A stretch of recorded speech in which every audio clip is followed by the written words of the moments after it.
Good evening, everyone, and welcome to another fantastic episode of Comics, Cosplay, and Cinema. I'm your host, Lee. I have some sad news. Typically, it's about the time I throw over to my co-host, Jake, Foggy Night. Unfortunately, he's out sick, which is really sad because we had planned a deep dive into Spider-Man with Spider-Man Into the Spiderverse or Across the Spiderverse being out right now. We were very excited to dive into it. He's out sick. But fortunately, we were able to pull some webs, and we have with us today a very special guest, Spider-Man himself. Oh, what's up, guys? Good to be here. First off, how's my hair looking looking okay? Looking okay? Oh, it looks great. All right. Good to be here. Oh, man, we are very excited to see you. I know my co-host is going to be so sad that he's out because he's a big fan, as well as I am. So really appreciate you guys, you really being here with us. Part of the friendly neighborhood thing, just got to, fill in when a guy's sick. So happy to be here. I heard you were talking to Spiderverse, so I thought I'd swing in and see what this whole thing's about. Appreciate it, man. So listen, before we dive into that, though, we want to give a special shout out to our sponsor, Thematic State of Mind. They have some fantastic beachwear. Spider, do you have any flip-flops for spider shoes? Because, these are pretty comfy, but I heard that Nomadic State of Mind has some great beachwear and flip-flops. Me, myself, and MJ need to go to the beach at some point. So, you can hook a spider guy up. They don't pay too well at the Daily Bugle, so, best flip-flops ever. There you go, exactly, right? I would imagine, though, you being out there on the beach with that suit on is a little difficult, so you definitely want to check out Nomadic State of Mind. Would not recommend sand in the spider suit. Not a good move. Indeed. So, guys, like we said, we've got a fantastic episode because we have the new movie's out, breaking records, doing fantastically well, sitting in the high 90s for the Rotten Tomatoes. Audience score is really huge as well. I mean, I saw it. Have you seen it yet? Have you seen it? I have. My man Miles is taking all my thunder. It's good.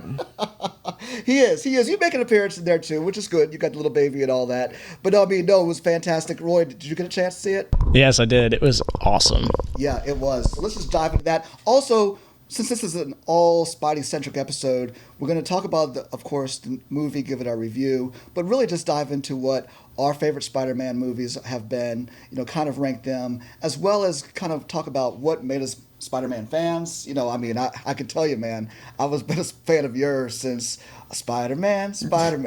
That theme song right there. That song follows me everywhere. It does, right? Made the appearance in the Sam Raimi films over and over again. But no, we're going to talk about that, rate our favorite people who've played Spider-Man, rate the Spider-Man movies, and just talk about, like I said, what made us love Spider-Man to begin with. Love it. So boom, first off with the movie, why don't you tell us your thoughts? You being the wall crawler, being that friendly neighborhood Spider-Man, what do you think? I absolutely loved it. I was blown away by this film. To me, they took the fantastical part of the first one, which was also an amazing film, and they expanded on it times 2, times 3. They really explored the world. I never thought we'd see so many different variations of one character in one film, which was madness. And I just love even though the fantastical part of it and all the iterations of Spider-Man that you see, at the heart of it is really a really well-told, heartfelt story.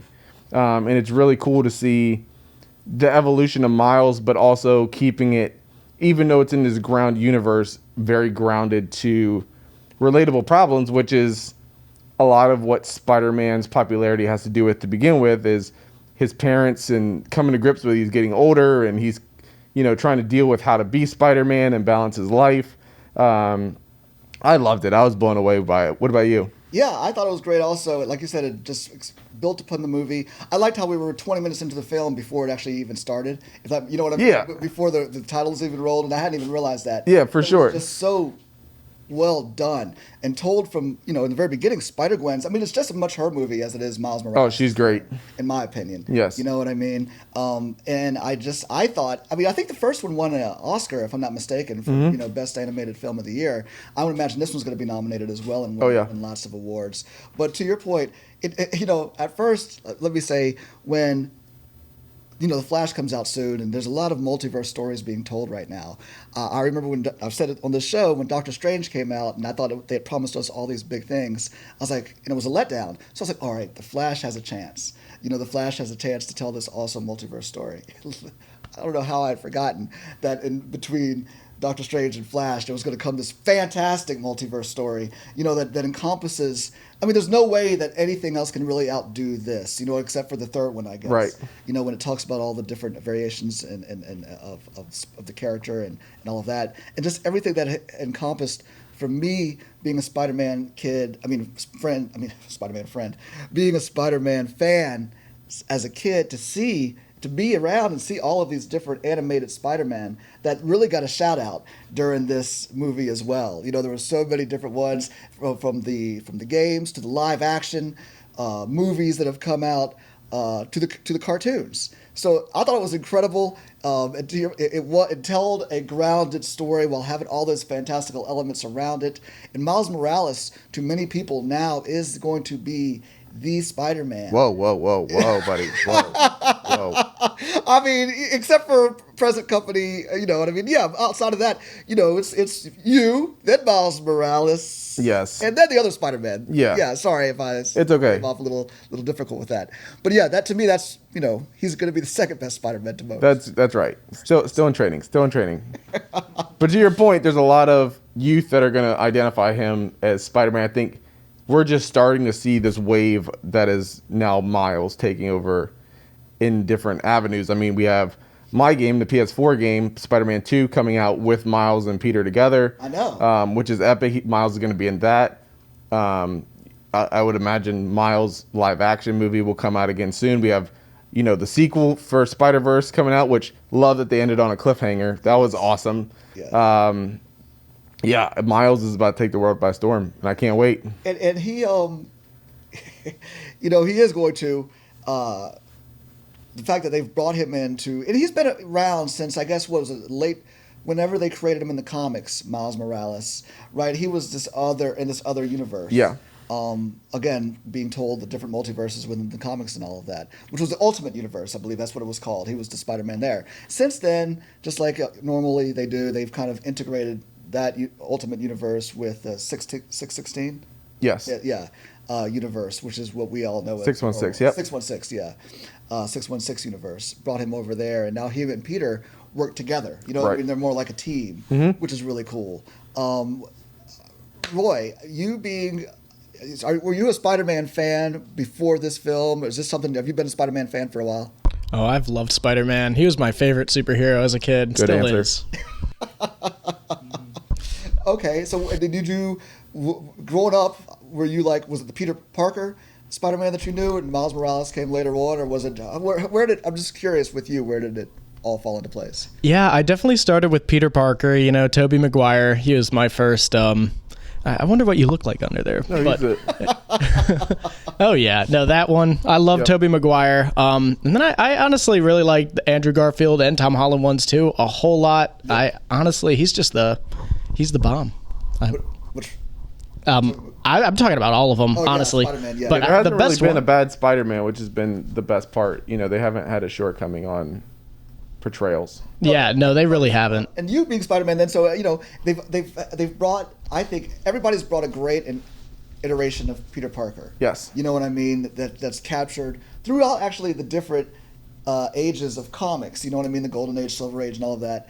As they talk about, that's called different iterations of him, Parker, throughout. I don't want to get into this. I know we're going to talk about it. Is there one that really grabs you out there? Yeah. I liked the fact that they showed, again, in this movie, how they showed pockets of how everything's out there. The live action and all of that stuff. And then like I said before, the first animated Spider-Man cartoon. Yeah, absolutely. My Spider-Man actually will always be the 1990s cartoon animated series of Spider-Man. Okay. That was my first introduction to him. That was right there with X-Men as far as... I remember they were back to back, and they even crossed over in a couple episodes. But to me, that was my first introduction to Spider-Man and probably my favorite version. Yeah, so he would be mine. Live action wise, we'll get into that in a little bit later. But to Ray's point, it's just it's amazing how each performer has been a little bit different, but all brought a great aspect to Peter that's a little different from the others, but still works and feels like Spider-Man. Exactly. Were you familiar with Spider-Gwen? Obviously, you are. Yes. Friend, but do you think the general audience was familiar with Spider-Gwen, or do you think this is now making her pretty much big time in this movie? I think most people would probably know Gwen Stacy as far as, the this is so hard to talk about. The one who kind of got away from Peter and dies in the comics, which was a huge thing when it happened. Yes. Again, I don't mean to bring up such it's thoughts. Bring this interview down. It's fine. Live these things. It's fine. Take a moment. Okay. Practice your breathing. Okay. So, but also in the Andrew Garfield Spider-Man verse as the love interest. Yeah. And that Gwen was played brilliantly by Emma Stone. But to see Spider-Gwen, I think it is new for a lot of people, but I think especially for the female audience, I think is going to love it. I know Black Cat and Felicia Hardy and MJ, and there's like some spin-offs of like MJ Spider-Man, but Spider-Gwen, such an interesting character, and the fact that her dad's like the police chief and that whole ordeal, and honestly, that opening sequence with her, I thought was fantastic. Yes. In her backstory. So I think she's going to be another one who takes the world by storm, and I wouldn't be surprised if we see a lot more Spider-Gwen going forward. Right. Did you know anything about Spider-Gwen? I mean, I'd be curious to know your thoughts on it, or was this your first? Yeah, that was my first Gwen experience. Stacy character, though, correct? Yeah, I knew Gwen Stacy. Especially I know. It blew my mind that there were two love interests for Spider-Man too, as well, Mary Jane and Gwen Stacy. So as a kid, when I met Gwen Stacy, I was like, wait, who's this? And then to see her evolve more as a character and have more backstory and more multiverse appearances, right. It's pretty cool, and I like the character a lot more. Yeah. So real quick, let's just take a dive back to your. It's funny you said that, and I want to dissect that for a second about how to you knew Mary Jane, right? Mm-hmm. That was yours. Yeah. And in the movies, they told that differently. They did, because in the comics at least that I grew up on. And again, I don't want to dwell too long on this, my friend. So tell me when you want to stop talking about it, okay? Okay. Shortly, preferably before you feel like you have to web me up or anything like that. So that would be cool. I don't want to do that. All right. We're good. So they basically, she was his girlfriend. They were endgame. You know what I mean? As far as everybody knew. And then there was a horrific story told where the Green Goblin basically kills her. He gives her. Well, he actually kind of makes Spider-Man kill her in a weird way, because he has to basically save her. Right. Or save people, and he tries to do both. Which they gave that little shout out real quick. In the first Spider-Man. But in the first Spider-Man, they did. But even Into the Spiderverse, they talk about that. Oh yes. With the other Spider-Man, in that multiverse, which we'll go into. But he gives her a choice that he has to save, and he tries to do both, and he almost succeeds. He saves the people, but then he basically webs her, breaks her, and then breaks her neck, in saving her. So it's very sad, very, very sad story. And she's dead, and she's gone and dead for years. Later on, they introduced to us Mary Jane. So they told that story differently in the first Spider-Man trilogy, because they introduced her as his love interest in high school and all of that, Mary Jane, when in truth it was Gwen Stacy. Right. They introduced Gwen Stacy as a model that he meets in part 3 later on. So it was kind of a reversed story in that, which is what I like that the Andrew Garfield movies did do, is that they introduced us to Gwen Stacy, and as the audience, that was one of the best parts of the Andrew Garfield movies, really, was that relationship between Garfield and Emma Stone. The movies are really centered around that. It is their relationship, and they actually, they blossomed into a real relationship in real life. Yeah. That, and you could tell that they were so. It was a convincing thing. It was real. Well done and real. And then they kill her off, and then of course we never got a part 3. But the plan was then to introduce us to Mary Jane and go on and be with her. Wow. Yeah. That's why you read the comics. Oh, and then you have Felicia Hardy sprinkled in there too, that have like a weird Black Cat, which is almost it's almost like Marvel's version of Batman and Catwoman's relationship. It's a very cat and mouse kind of relationship of flirting and toying, but they're never like super serious, but they kind of have this weird dynamic, especially when she's Black Cat. What can I say? Get a lot of girls. Well, man, I mean, I got to ask you. I can't.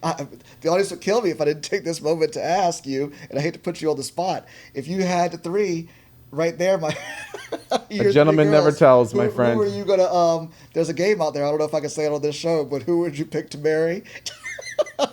A gentleman never tells. Okay, we'll move on. We'll move on. All right. No, I think though, if I had to choose between, if I was the relationship guy picking for you, I would go with a black cat. And the black cat relationship's always been a really good one. I thought. Yeah. That was been She's frisky. A fun one. There you go. I think that would be the one. And she's been rumored to get her own little spin-off movie as well. But going back to what the choice that is really pivotal in Spider-Man's in your life is basically having to choose.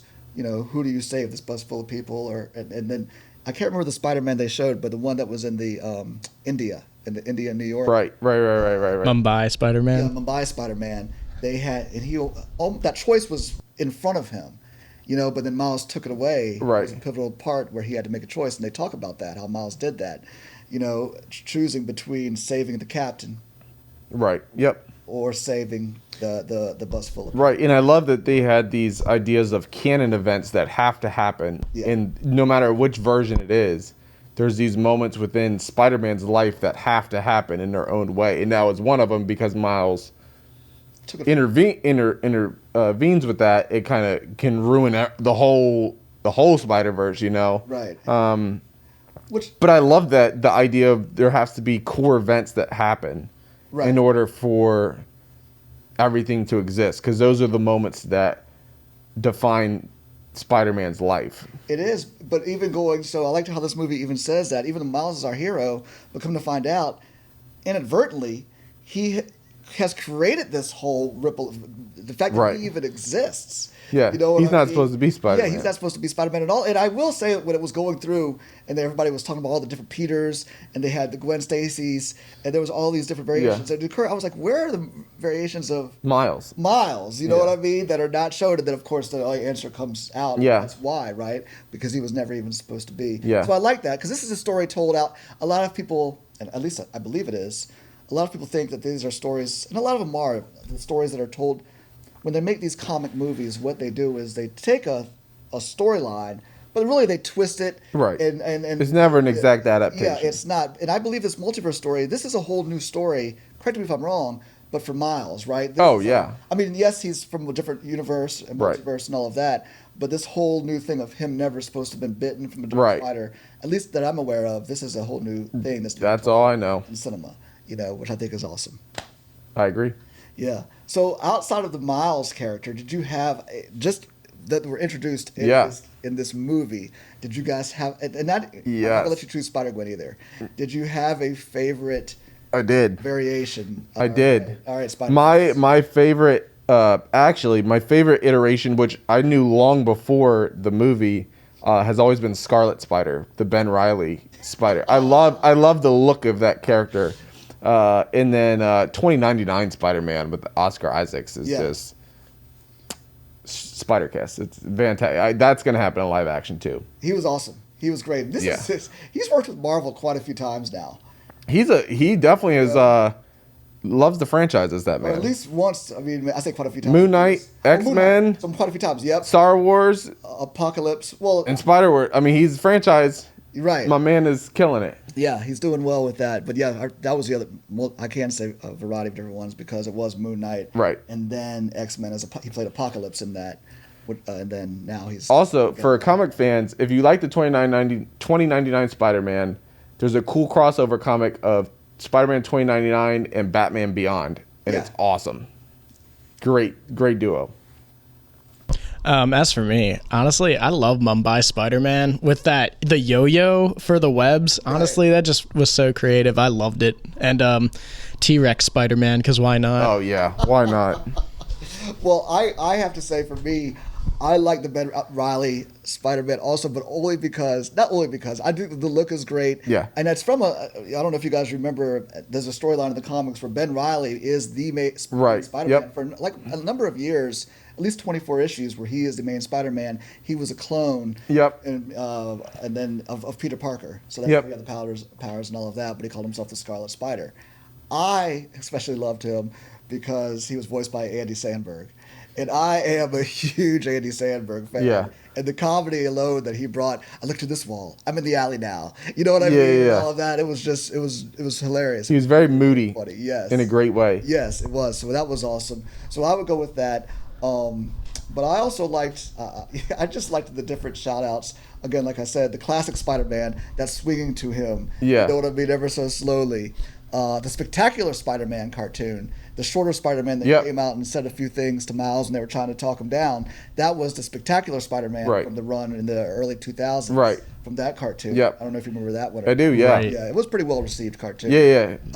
I forgot to mention Hobie Brown. He was a great character. I was going to say, voiced by Daniel Kaluuya, I believe, from the Black Panther films and also the Get Out and Nope films. Speaking of that too, seeing Danny Glover in real life as the Prowler was awesome. Oh, That was awesome. So I watched it and Quinn was like, how did they get that? I was like, well, I had to explain because his character was actually introduced in the Tom Holland films. Yeah. That was supposed to be really, believe the same character. He was introduced as the Prowler. He wasn't the Prowler as of yet. Right, but they introduced But he played him. that same character in the very first Tom Yeah, Holland he like interrogates him and he's like horrible at it. No ice cream, right? Yeah. I totally forgot about that. That's so cool. Yeah, so he's supposed to be that character. I will say I was a little disappointed not to see. Now, for me, there was a Spider-Man. Or I loved this. I did grow up on that Spider-Man. I know I keep referencing that, but that was the first animated one. But Spider-Man and His Amazing Friends. Yes. That was. I know that's before y'all's time, but that was. No, I'm very aware of that. That's good. Cartoon that introduced a lot of actually other Marvel characters in there as well, and that was actually my first introduction to the X-Men because Iceman was an X-Men character, right? You know, and then Firestar was actually made up for the cartoon, and she became popular enough to where they actually introduced her character, canon in the comics. So I liked that. I didn't really. I don't know if there was. I missed that shout out, but there was also a live action Spider-Man done in the late 70s, early 80s, which is terrible. But again, that's all we had. The one with the little eyes? Yeah. Not my best suit. I was going to ask your opinion on that. Not but my it best was made because the Incredible Hulk cartoon live action show was doing so well back then for CBS. They were like, well, Spider-Man's a more popular character than him. Yeah. And that one just didn't quite take off, I believe. But anyway, I didn't really see that shout out. But I did like the live action ones, the little balloons that you saw with Andrew Garfield, Tobey Maguire. I don't think we saw your current guy who's playing you. The other ones that I missed too, actually it's funny to go back to, again, I referred the Spider-Man animation show from the 90s. They had a couple episodes there at the end of that show where they had a Spiderverse, and it was the one from the show, Ben Reilly, Armored Spider-Man, which is like him in silver, like silver and black. He's wearing like armor. One where he's got like the 6 arms. He's like going through that mid transformation into the man spider. So glad that hasn't happened to me. As well as some others. So that was the first time I remember seeing like multiple Spider-Man, but I didn't see the armored or the 8 armed ones. I had to look out for them, but I did see my version with the white.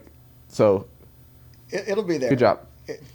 Love it. It'll be there. Now I got to ask, because you're here, you're the PlayStation 4 Spider-Man, my friend. Did you like this cool shout out, or at least in the movie they had him playing Spider-Man?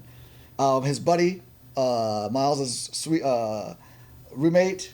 Oh yes. He was playing the game. Actually, the Spider-Man game when Miles came in the room and was talking to him.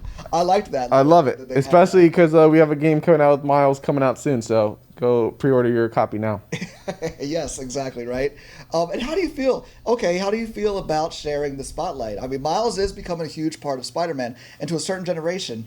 I mean, I'm always gonna love you, Pete. I'm always gonna love you. You know what I mean? You're my Spider-Man.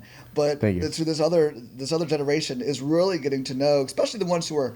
There's a lot of people I would imagine who might be even getting introduced to Spider-Man their first time. Yeah. A lot of kids through these movies. So to them, Miles is that guy. You know what I mean? Growing up, and Peter's, no one's ever going to forget about Peter. He's never forget your first. There. Never forget your first. That's true. But I do think Miles is coming big time. You know what I mean? And the fact that you made a point to say you're sharing the billing with him in this game. You get older, you have chores to do. The city is always busy, so you you groom the next protege, and Miles has stepped up really nice. He's doing a good job, and I'm happy for him. He's a good symbol especially for minorities who don't get to see a lot of themselves on these screens. Right. So I think that's great, and it's he's a little different from Pete, which I like. They're the same in some ways, but they're different, and even his powers are a little different between going invisible and like the electricity and what can I say? He's got some cool powers, but you know, you never forget your first. I do think the same as other superheroes. The the original always stand out, but to your point, I think he's very, very quickly becoming a fan favorite. He is, and I think also, I believe that he's going to, I guess, in my opinion, we'll see him in live action. Yes. I think we'll Yes. start to see him come out in live action films. Yep. And all of that. Were you surprised in the film that the Miles Morales in the other? I did think I was surprised how the film ended actually. Same. That he was in the other universe. And Right. The fact that he was transported there was because of the fact that the spider had Yeah. hit him. Yeah. Same. I really thought she was outside listening to this whole conversation. I will say the movie tricked me. Yeah. Yeah. Same. Yeah. Where do you think they're going to go from here? And where do you think? I think it's going to end up with Miles in 2099 going at it. It seems like that's the hunt that's coming, and I don't know. I think it's going to be the journey of how he sets the course. I think he's got to find a way to set the course right, but remain Spider-Man, or maybe he gives up being Spider-Man in order to save the Spiderverse. I don't know, but we're used to this kind of thing. We saved the world once or twice before, so he's a smart kid. We'll figure it out. I think you will, Peter, play a bigger part in this I think so as well. I did kind of want you to leave the baby at home. When you were setting off on your other adventure, I thought perhaps that would be a good time for May to stay home. But as soon as I saw her pull out her mask, I knew that was. Yeah, well, you weren't around Mary at that time, and she was not in the best mood. So we had to go. Where do you think this is going, man? Boy, Pardon me? where do you think the film's going? Oh, well, one thing I am excited to see is, how he was tied up to the punching bag at the end? Yeah. So that was a direct reference to the first one, too, because Miles ties up Peter Parker on the punching bag, but Peter actually gets out of it by saying, step one is don't watch the mouth, watch the hands, and he slips out because he was distracting him. So I'm excited to see Miles' iteration of that secret move. Okay, Roy, that's a good pull. I actually didn't even reference that was from there. Mm-hmm. He's doing that too. He's talking to him, and at the same time, he's right, and he knows Miles has the experience that it won't work, but his evil self doesn't know that yet. So it's kind of a cool. Now, speaking of the different powers, I mean, I'm a comic fan, but I guess I wasn't even aware that Miles. And tell me if I'm wrong, Pete. Is this something that you don't mind if I call you Pete? Do you? Is that cool? All right. I mean, the cat's out of the bag now, there, Lee. So I guess we can just roll with it. Well, you mentioned the Daily Bugle. I didn't know, so I therefore okay. Yeah, we're good. I didn't know which version of Spider-Man where we were Yeah, at this time. you never know. If people knew who you were or not. All right, gotcha. Speaking of the different powers, I didn't know these powers are not something that's created for the film. These are different. He's always had. Them, Yep. Right? This is in comics. He can do a lot more actually. Not to make you feel bad again, but less is more. Again, Lee. you're my Spider-Man. You're my boy. Okay. Less is more, Lee. You're my boy. But I mean, he's got the invisibility powers. He's got the electricity, right? The electricity powers. Yep, he does. How does that make you feel? Do you feel? Less is more, No, but it is cool. It is very cool. Yeah, it is very cool. And it adds a element to, I guess, the senses and the spider sense. I think being able to go invisible and kind of use more of a detective kind of mode with those senses is a cool combo. So I like it. And you have to have some, if he was a 1-for-1 carbon copy power-wise, it would be less interesting. Right. With any character, Yeah. I agree. And it's interesting. You brought up Spider-Man 2099 and then a crossover with Batman Beyond, which I actually didn't know there was a crossover. It's great. So that's cool. Futuristic. And it deals with Miguel. And I know Spider-Man 2099 has been out there for a while. It was introduced back in the 90s. But I never really dove into that. Yeah, I know much same. about it, But Miguel, I like how they are bringing him, and maybe you don't know, and I'm just kind of asking this to the audience. Maybe you guys do, because you're more tapped in. Maybe you're big fans of 2099. Has Miguel O'Hara always been this a little more broody, rough, and I guess is he the kind of he's more of a Batman-ish type of Spider-Man. You know what I mean? Yeah, he's got some similarities to like Supreme Spider-Man. A little. I don't know if you remember that version. There's so many Spider-Man. Definitely more aggressive and grungy. Yes, you're spot on. Now, it's interesting because I think, and maybe I'm wrong about this too, Batman Beyond was doing so well that they decided to kind of create this little offshoot. Maybe it's vice versa. I don't know, but I do believe Spider-Man, especially that they did a cartoon which was supposed to be a spin-off of what was it called? Just Spider-Man or The Amazing Spider-Man, the 90s version? Just Spider-Man. Just Spider-Man. Do you remember the spin-off they did, where how it ended, right? With him going into the future, Yep. going somewhere where he was fighting these half beasts. Yep. Stuff Yeah, like and then there was like that version of himself that was tapped with Carnage, and then he had to go find Uncle Ben to like talk him out of it, and it was a very confusing So were storyline. you a fan? Did you follow that into there? Then is what I'm saying. It was. I can't. Yeah. You did follow that animated Yes. cartoon. Yes. Yeah. Did you like that? Was it as? It didn't seem like it did well. Like it didn't seem like. It didn't take off like Batman Beyond did. Which became a huge thing. Yeah. To this day, people still love that. Yeah. Okay, gotcha. So, as far as live action, I want to move a little bit into that. We can still kind of go back into the films, but as far as some of the live action Spider-Man, or if you don't mind, let's kind of go through the Spider-Man movies. Yeah. And kind of talk about maybe your favorite ones. Yeah. Ones you didn't like. Roy, by all means, I'd like to hear yours as well. You want to kick it off, Spidey? Yeah, I would say top three in no particular order. And are we strictly just live action, or are we counting the Spider-Verse movies? Well, we can kind of talk about a little bit of both. I mean, but right now, let's do the live action. Live action, okay. To me, there's three that really stand out, and that is Spider-Man 2 with Tobey, Amazing Spider-Man 2 with Andrew, and No Way Home with all three of them would be the three that really stand out. I do think that the Spider-Verse movies are right there too. If you count those, they're obviously in that conversation with the best that have ever come out.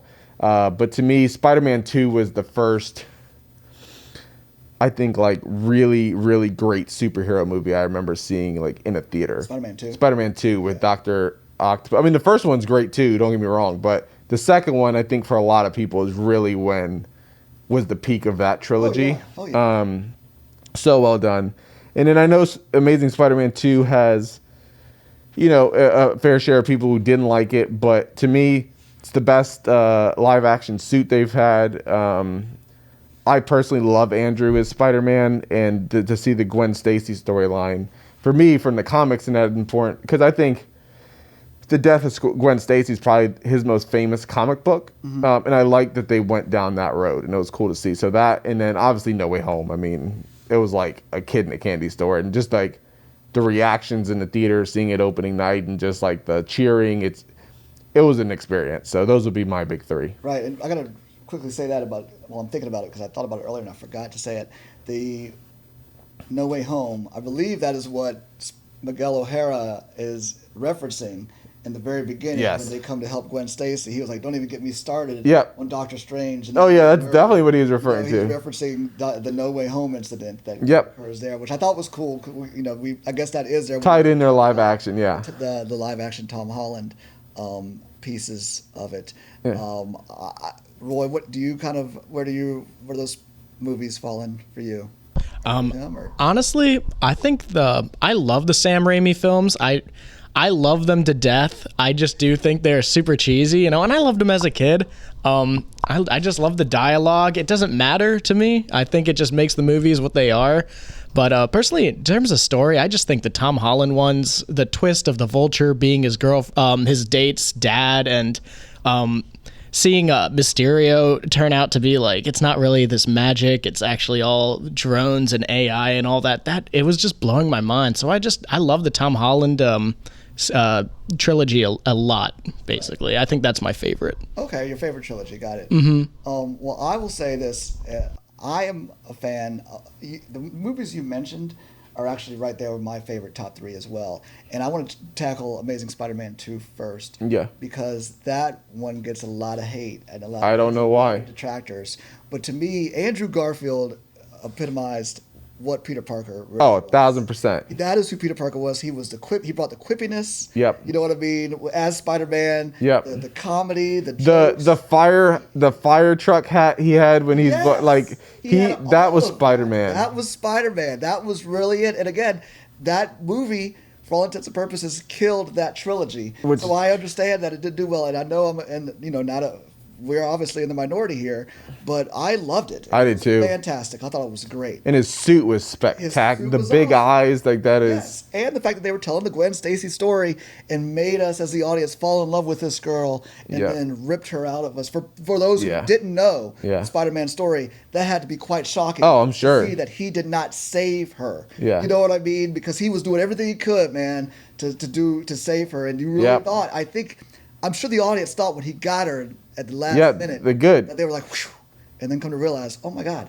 she's dead. Well, that's the thing is, I think a lot of people from the outside, they see, the scene, especially like maybe just Tobey's movies or just, they think of the Uncle Ben thing, but his life is like, there is no superhero that has gone through more bad stuff than Spider-Man, including Batman. Like, Spider-Man's been through the ringer. At least Batman's a millionaire. Yeah, he's got the money. You know what I mean? He could go home and rest in Wayne Manor. Yeah. Peter Parker goes back home to his busted up apartment, man, that he could barely afford in New York. You know what I mean? It's the size of a street. Yeah. Oh, damn. I'm really... Guess I must have Miles' invisible powers because I must not be here. We all make a living. But I mean, it looks really comfy, though. Also, my bad. I'm sure you make it the best you can, my friend. No, but I mean, that I'm sure you like to go back home to a mansion. That's all I'm saying. But so that to me was that Spider-Man 2. Yes, great movie. Also, it's just, and again, his Peter Parker. The Tobey. I liked the Spider-Man scenes a lot. Yeah. It was the Peter Parker scenes that sometimes... I agree. There's something it was more adult. About it, but I just didn't like a lot of it also. Even when it was happening. I was a huge fan because that's what we had. Right. Spider-Man was finally being made into a movie, but at the same time, I could still see the cracks that I wasn't... You know what I mean? Absolutely. Loved the movie still. Spider-Man 3 I actually watched not too long ago because I put it on just to kind of... Because I really hadn't seen that one a lot. That one has really good Spider-Man action scenes. Yes, it does. In my opinion. Yes. You know what I mean? And I don't know if you guys know the story about that, but, Sam Raimi, he was more of a fan of the old classic villains, which is where he was going. Yeah. Like, I think in his part 3, it actually was going to be the one he had planned. Or, actually, that's part 4, I'm sorry, because there was going to be a part 4 after part 3. But the studio made him shoehorn Venom in. Which is really what killed it. That version of Venom was so... received horribly, and the casting was like it was. There was nothing good about that Venom. No, there wasn't. I mean, I thought he looked good. I think when the Venom when he's full Venom. When he's full Venom, he looked good. But everything else about it didn't quite fit, and you could tell that Sam Raimi's heart wasn't in it. That this was kind of a studio mandated thing to say you got to have. It's what happens when studios step in the way. It really does. I mean, as we've talked about with DC, it's like they'll never learn. Times they won't. But that was still in the early days. It's funny. It still was in the early days of comics. Yeah. You know what I mean? But without the X-Men, without the X-Men movies and without the Spider-Man movies, we wouldn't be where we are with today with Marvel. So we got to thank them. No. But Spider-Man 3, you could tell, was just disjointed, especially with the Venom stuff. And then he was going to make part 4 with the Vulture. Mm-hmm. And then Anne Hathaway was actually already cast, and she was going to play Black Cat, which is funny that she played Catwoman in that, which she probably wouldn't have been able to play Catwoman if she had made that Spider-Man 4 movie that she was going to be the Black Cat in. So it was a really kind of funny. Yeah, that was, for sure. It was going to be. But no, the Vulture was going to be the bad guy in that movie. So I don't know. Would you like to see Sam Raimi come back and kind of continue? If we could go now, Spider-Man, finish your story, would you like to see a continuation of the Andrew Garfield films or a continuation of the Tobey Maguire films? Both. You know what's funny? It depends because I know we're going to get into our rankings of the Spider-Man actors in a minute, but I personally think Andrew's done it the best. Watching No Way Home, but like knowing that Andrew gets the best, and he really didn't get a chance to flesh out his story. I think the end of Spider-Man 2, you're about to see like an evolution of Spider-Man into the next thing. So I would say his, but like when Tobey showed up in No Way Home, I guess it's because it's your first, it was just like the nostalgia was like, oh my God, like it's because you're a kid again, Right. But I think his arc in this trilogy was great, so I'd go with Andrew. Andrew, okay. Roy, if you could see a continuation of one of those. I would definitely go with Tobey's as well. Oh, you go with Toby's. Yeah. Okay. One, Toby, you wait, got the deal breaker. What about you? Oh, you said the amazing. My bad. You said Andrew Garfield. Andrew. No. Yeah, he would see a continuation of him. I would like to see a continuation of Toby's, just because I like Sam Raimi's storytelling. Right. Yeah. So, all right, here's a question. When you saw part 3, was there anything weak about it for you, or was this like, this is great? The one with Venom? Yeah. I was very young and impressionable, and I didn't think bad movies existed. So I really loved it. I loved Venom. I liked the Sandman. I loved it all. For me, it was the Amazing Spider-Man 2 villains. I feel like were not as strong. I feel like those I agree were the with that reasons part. the movies didn't do that well. I could say that. I did like the. Yeah, I could say that the Green Goblin. Especially when you're coming off of William Dafoe's Green Goblin. It was Right. really hard to match that. Yeah, and I could see why they were trying to go that route. Although they got rid of Norman right off the bat, actually, so it wasn't. We forego in the Garfield. Right, storyline, right. We did. They try to make it different. We went straight to Harry's Green Goblin without that. So they did try to make it Yeah. different. Although they had insinuated, because with his long green nails and all that stuff, that he had been experimenting with some type of Right. the father before he died, Right. experimenting with some type of goblin-esque Right. type thing, and maybe it is to the point of the studio, too many hands, because again they were forcing Mark Webb, which I think, by the way, awesome name to be director of really, Spider-Man really. movies. Mark Webb, they were forcing him to include and to set up all these other storylines with the at the very end, Right. for the guy walking through, Yep. and we're seeing the Dr. Octopus arms and the Rhino and Right. all of the vulture wings. I think they showed Yep. too. They were setting up Sinister Six films, Right. so they almost were more, instead of focusing on parts of that movie were well done. Like I said, I loved it. I do. Same. But I could see why it probably would have been more well received by the audience if there wasn't too much setup of trying to set up these next offshoots to Sinister Six and focused on the Garfield and Stone. I also really like, speaking of the Amazing Spider-Man 1 with the lizard, I love when Captain Stacy dies and his promise to keep Gwen out of him being Spider-Man, like keep her out of it, and that haunting him throughout the whole second one. I mean, it really added an extra layer to it, that even when she died, it's like, man, if he just would have listened to her, like, that element to it I thought was really well done. Yeah, no, it was. You're right. Dennis Leary's character just popping up, and to see his internal struggle of, God, I love this woman. And And that's the interview. Peter Parker, and yet I've got to do what I said. that's the struggle of Peter and Spider-Man, and he likes being Spider-Man sometimes, but other times, which you see in Spider-Man 2, it's like he hates it and he gives it up, which is a famous comic book moment as well. So yeah. No. So yeah, I think did I answer the question? Yeah. I don't know if I did. Yeah, I would like to see the continuation of Andrew Garfield. Yeah. That is what I want to see, because we were cut short from there. So I would like to see that. Now, if we, in a perfect world, could I see Sam Raimi go out on a high note and finish his Spider-Man 4 that he had every intent? They were making that movie before they called it quits. Right. And did the Andrew Garfield movies. Now I want to tackle the Tom Holland films for a second.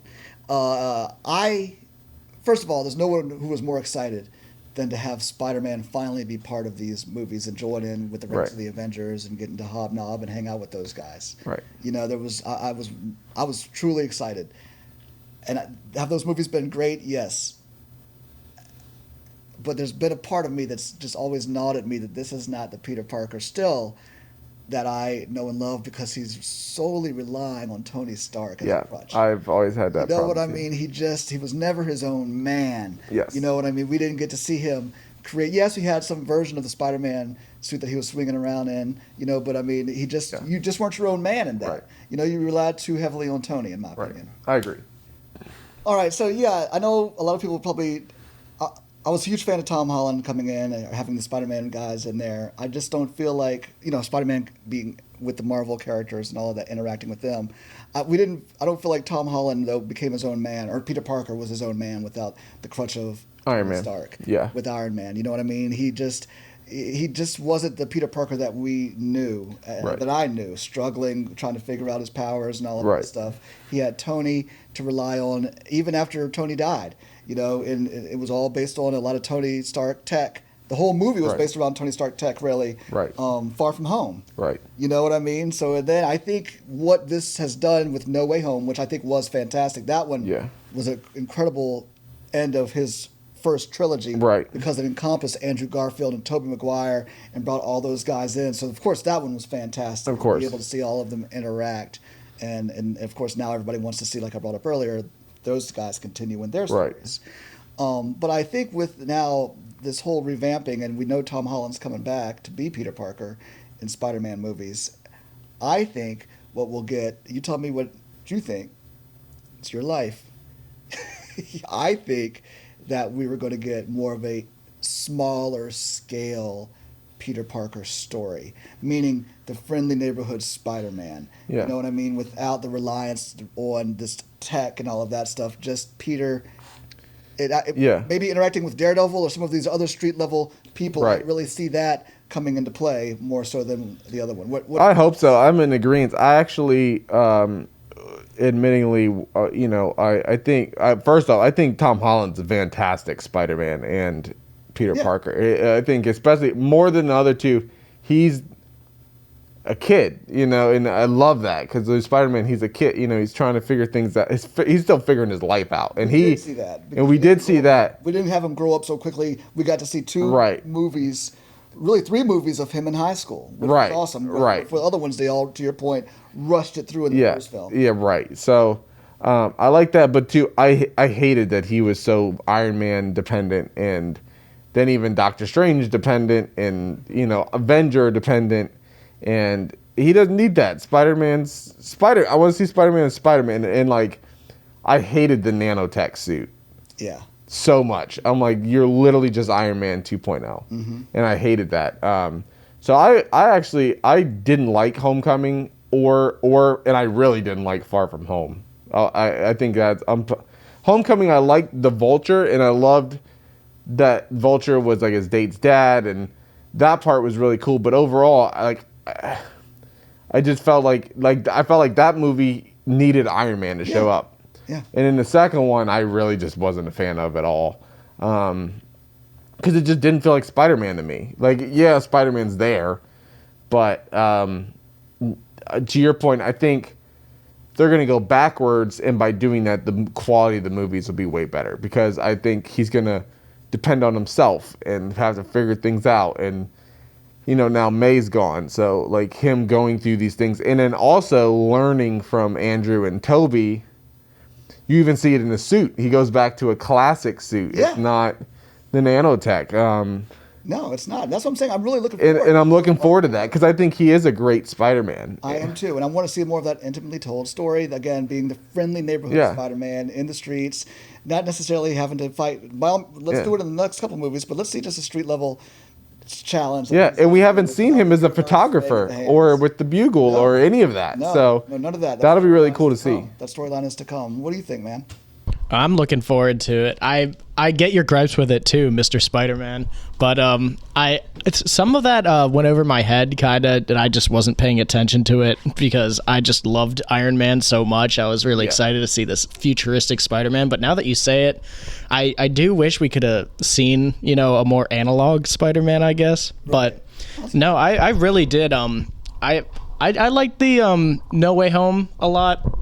I do think I heard people had problems with Mysterio and that reveal, but personally I thought the reveal was really cool. Mm-hmm. Yeah. But no, I'm looking forward to seeing. I mean, do you guys know if they're coming out with more Tom Holland Spider-Man movies? They are. He's actually been rumored to be kind of the central, almost like I've heard leader of the Avengers almost, or the central character of the next Avengers movie, at least a real pivotal character. So they're definitely going to be, and they've announced another trilogy, or at least another part 4 of Spider-Man, which is where I think, again, maybe we'll see a team up, because I think that would be awesome if we see a team up with like Daredevil, or where you bring Luke Cage, some of these more street level guys in. Yeah, I think there could be an awesome story, and that would be great too, because people have always said to see Spider-Man and Daredevil team up. Oh yeah, that would great. be fantastic, man. So I think, or even have him interact with the Fantastic Four. Yeah, because him and the Human Torch have always had a fantastic friendship. They're best friends. Pun intended. In the comics, I like that. Yeah. Yeah, right. And you know, don't you want to see some of your story? Your I do. Yeah. To the storyline. For sure. I think, and you know, I'm gonna say it. Miles is gonna show up in that second trilogy. Yeah. Maybe 5 or 6. That torch is gonna get passed. I wouldn't be surprised if Tom Hardy's Venom somehow, you know, That has to happen. They has to teased it, happen. right? Yep. Speaking of Venom, we did get that Venom crossover, so to speak, and across the Spiderverse. Yeah. You know, with the lady. The lady from the grocery. I was not expecting that at all. Like you see this stuff all the time. Oh, by the way, we got to give a shout out to Jason Schwartzman as the Spot. I thought he did a fantastic What a cool villain job in that film. He was so funny also as the villain. Yeah. You know what I mean? The voice cast, Brian Tyree Henry as the father. Yeah. You guys might know him from Atlanta. He was also in The Eternals. You know, he was awesome as the voice of the father in that. The cast. We mentioned that a little bit already. Of course, Andy Samberg as Ben Reilly. I got to give that shout out again because I thought he was incredible. But the cast was really, really good also.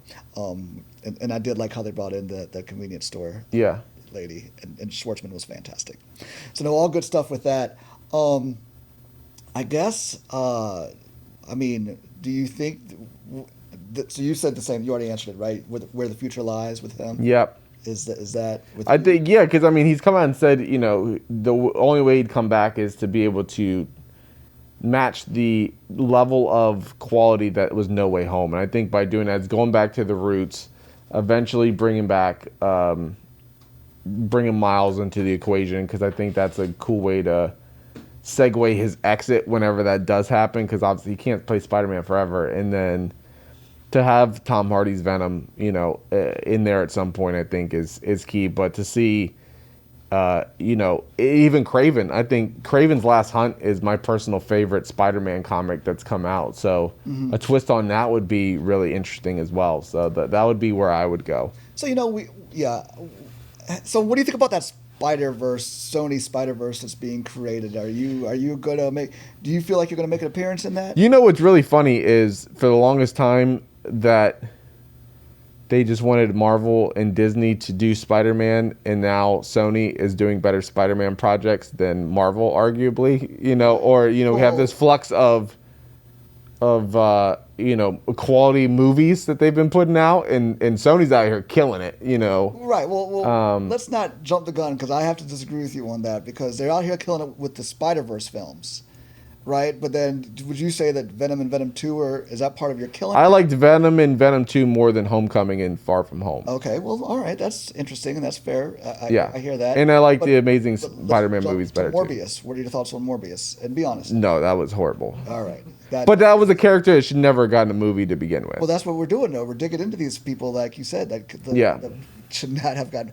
I mean, do you think Kraven deserves one over Morbius? Kraven should get one if they did Kraven's Last Hunt. Again, I think that's the weird thing. Again, yeah, I think that's the weird thing is doing Kraven solo. I don't understand, but doing if it somehow comes into him in Spider-Man at the end or something, and then it turns into Kraven's Last Hunt for a Spider-Man movie, then I'm okay with it. But I'm a little confused on some other than Venom. I think Venom's a big enough character he can have his own thing, and he's great. See, if Sony had an idea, or if they had that blueprint, like at least the Avengers or the Marvel movies give us an idea of what we're culminating to. You know what I mean? The Sony films right now, they haven't told us. We're just supposed to go and appreciate these little offshoots movies of these villains. But where is this? I mean, I guess they tried to leave. Unless you're bringing Andrew back, with Morbius.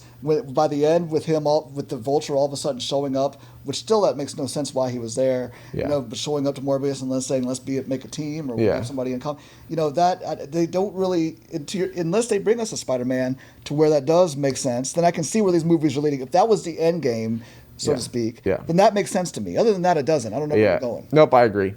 You know, I agree. That one doesn't make a whole lot of sense. So. But no, I mean, I think. But the Spider-Verse is in very, very cool position right now with a lot of different avenues, thanks to those new animated movies. I mean, so many spinoffs that can happen, and that I think can go into live action. Yeah, you know? Yeah.